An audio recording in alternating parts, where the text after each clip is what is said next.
اسلام کی سب سے عظیم رات کے بارے میں، ایک ایسی رات جس کے بارے میں قرآن کہتا ہے کہ یہ 1000 مہینوں سے بہتر ہے۔ یہ وہ رات ہے جب آسمان کے دروازے کھلتے ہیں، فرشتے زمین پر نازل ہوتے ہیں اور انسانوں کی تقدیر لکھی جاتی ہے۔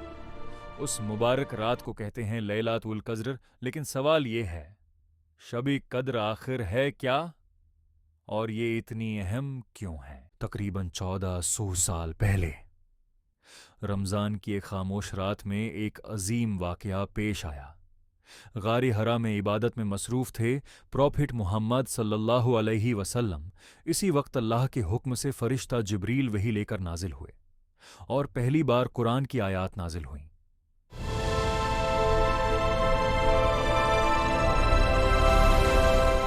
قرآن میں ایک مکمل سورہ اس مبارک رات کی عظمت بیان کرتی ہے۔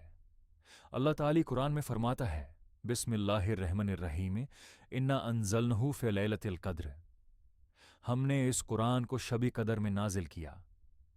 وما ادرک ما لیلۃ القدر، اور تم کیا جانو شب قدر کیا ہے؟ لیلۃ القدر خیر من الف شہر، شب قدر 1000 مہینوں سے بہتر ہے۔ تنزل الملائکۃ والروح فیہا باذن ربہم من کل امر، اس رات فرشتے اور روح جبرائیل اپنے رب کے حکم سے ہر کام کے لیے نازل ہوتے ہیں۔ سلم ہی حتی مطلع الفجر، یہ رات طلوع فجر تک سراسر سلامتی ہوتی ہے۔ لیکن 1000 مہینے آخر کتنے ہوتے ہیں؟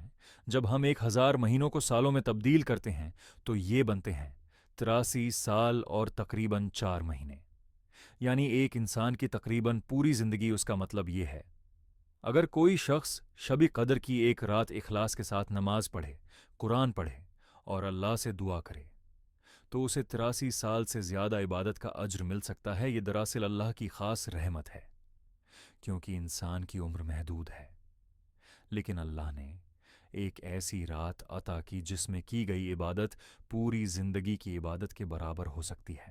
اسلامی روایات میں ایک حکمت بیان کی جاتی ہے کہ ایک بار رسول اللہ صلی اللہ علیہ وسلم کو پچھلی امتوں کے ایک شخص کا ذکر بتایا گیا جو 1000 مہینوں تک اللہ کی راہ میں عبادت اور جہاد کرتا رہا۔ صحابہ رضی اللہ عنہم نے جب یہ سنا تو انہیں فکر ہوئی کہ ہماری عمر تو کم ہوتی ہے، ہم اتنی لمبی عبادت کیسے کر سکتے ہیں؟ اس پر اللہ تعالی نے امت محمدیہ پر شب قدر عطا فرمائی تاکہ کم عمر ہونے کے باوجود ایک رات کی عبادت سے 1000 مہینوں سے زیادہ اجر مل سکے۔ یہ دراصل اللہ کی خاص رحمت ہے۔ تنزل الملائکہ والروح فیہا، یعنی اس رات آسمان سے بے شمار فرشتے زمین پر نازل ہوتے ہیں۔ یہ فرشتے اللہ کے حکم سے زمین پر رحمت اور برکت لے کر آتے ہیں۔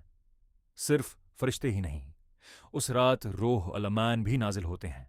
روح الامین وہ عظیم فرشتہ ہیں جنہیں ہم حضرت جبریل علیہ السلام کے نام سے جانتے ہیں، وہی فرشتہ جو اللہ کا پیغام انبیاء تک پہنچاتے تھے۔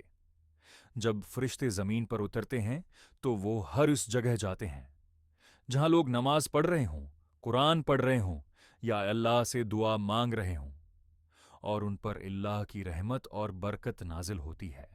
اسی لیے قرآن میں فرمایا گیا، سلام ہی حتی مطلع الفجر، یعنی یہ رات فجر تک مکمل سلامتی اور رحمت سے بھری رہتی ہے۔ ایک ایسی رات جس میں اللہ اپنے بندوں پر خاص رحمت نازل فرماتا ہے۔ روایت کے مطابق انسان کی زندگی، رزق اور موت کے فیصلے اسی رات لکھے جاتے ہیں۔ اہل بیت علیہ السلام کی روایات میں اس رات کی بہت زیادہ اہمیت بیان ہوئی ہے۔ امام علی ابن ابی طالب سے روایت ہے، جو شخص شب قدر میں عبادت کرے اللہ اس کے پچھلے گناہ معاف کر دیتا ہے۔ فرماتے ہیں کہ اس رات میں انسانوں کے پورے سال کے معاملات لکھے جاتے ہیں۔ اور امام جعفر الصادق نے فرمایا کہ شب قدر کو خاص طور پر رمضان کی طاق راتوں میں تلاش کرو، اور فرمایا انیس رمضان کو تقدیر لکھی جاتی ہے، اکیس رمضان کو اسے مضبوط کیا جاتا ہے، 23 رمضان کو اسے نافذ کر دیا جاتا ہے۔ بہت سی روایات کے مطابق 23 رمضان کی رات کو شب قدر ہونے کا زیادہ امکان ہے۔ سوچے، اگر آپ کو ایک ایسی رات مل جائے جو 1000 مہینوں سے بہتر ہو تو کیا آپ اسے ضائع کریں گے؟ شاید یہی وہ رات ہو جو آپ کی تقدیر بدل دے۔ اسی لیے اس رات اللہ سے دل سے دعا کریں، کیونکہ یہی ہے شب قدر کا راز۔ اس مبارک رات میں عبادت اور دعا کا خاص اہتمام کرنا چاہیے۔ شب قدر کے اہم اعمال میں سب سے پہلے غسل کرنا مستحب ہے، تاکہ انسان ظاہری اور باطنی پاکیزگی کے ساتھ عبادت کر سکے۔ اس کے بعد 2 رکعت نماز پڑھی جاتی ہے۔ ہر رکعت میں سورہ الحمد کے بعد 7 مرتبہ سورہ اخلاص پڑھی جاتی ہے۔ نماز کے بعد 70 مرتبہ استغفار پڑھا جاتا ہے۔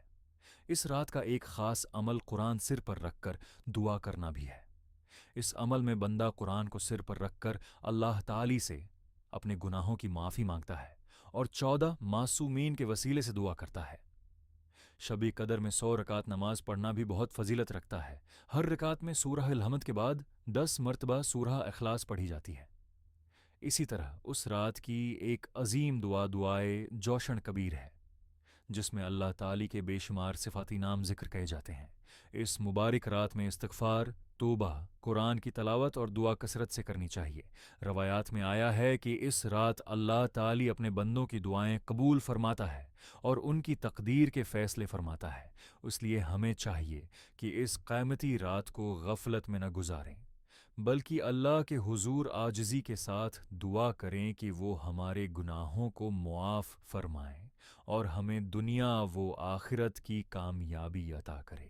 کیا معلوم یہی رات آپ کی زندگی کی سب سے قیمتی رات ہو؟ کیا معلوم آج آسمان سے اترنے والے فرشتے آپ کی تقدیر میں خوشیاں لکھ رہے ہوں؟ کیا معلوم آپ کے آنسوؤں کے ساتھ مانگی گئی ایک دعا اللہ کے دربار میں قبول ہو جائے۔ اس لیے اپنے رب کے سامنے جھک جائیں، دل سے توبہ کریں اور دعا کریں، کیونکہ شب قدر بار بار نہیں آتی۔ اللہ ہمیں اس مبارک رات کی برکتیں نصیب فرمائے اور ہماری دعاؤں کو قبول فرمائے۔ شاہد جب آپ یہ الفاظ سن رہے ہیں، اسی لمحے آسمان سے فرشتے زمین پر اتر رہے ہوں۔ شاید اسی لمحے اللہ آپ کی تقدیر کا فیصلہ لکھ رہا ہو۔ اس لیے اپنے ہاتھ اٹھائیں اور اپنے رب سے مانگ لیں، کیونکہ شبی قدر کی ایک سچی دعا انسان کی پوری زندگی بدل سکتی ہے۔ آمین۔ اگر آپ کو یہ ویڈیو پسند آئی ہو تو چینل کو سبسکرائب کریں، ویڈیو کو لائک کریں اور شیئر کریں، تاکہ زیادہ سے زیادہ لوگ شب قدر کی فضیلت سے آگاہ ہو سکیں۔ ملتے ہیں ایک نئی تاریخی حقیقت کے ساتھ چینل راز تاریخ پر۔